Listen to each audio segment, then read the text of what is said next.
When you get time in this world, sit down and remember the things that you've gone through to get where you are.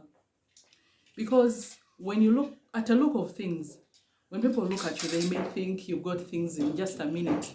When people see you maybe driving, when you're in a built house, people may think you got them easily. But then, these things might have taken a lot of time to get where you are. But when you sit down, it makes you remember where you've been and where you are right now. You also remember the greatness or the goodness of the Lord.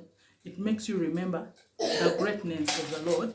And also it makes you remember the people who have always been in your journey to advise you, to remind you where you're heading. So when you sit down, take more time to always sit, even when you're sleeping, even maybe you're on the move, when you really don't have a lot of people around you. Sit down, close your eyes, think maybe before you've slept, before you sleep. Sit down, remember all the things that you've gone through, the things that, those hard times. We all go through a lot of things. But when you will not know, if you don't sit down to remember, you will not know the hardships that you went through to forego all those things that you've been going through, the things that you've struggled with, a lot of words that you struggled with to forget. Yeah, how many times that you've forgiven people to get where you are. Because if you go on creating grudges, also those grudges can make you not to get where you are. Yeah.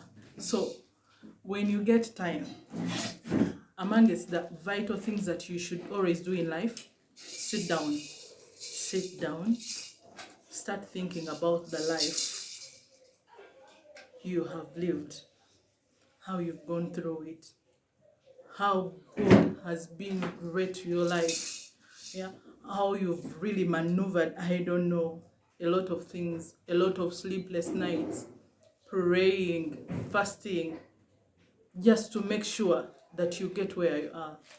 Sit down, always sit down and think.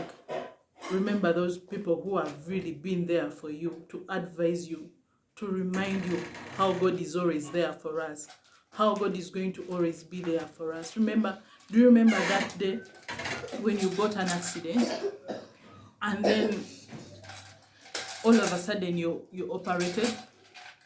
You don't even know how the operation went. You wake up, you see people around you. You're like, God, thank you so much. If it wasn't for you, I don't know whether I would have really succumbed to this. But you can't remember all that. You can't recognize God's goodness if you don't sit down and remember. You don't sit down and read through the lines. You read through all those things that you've battled with just to get where you are. And when you get there, remember it was God. Don't forget that.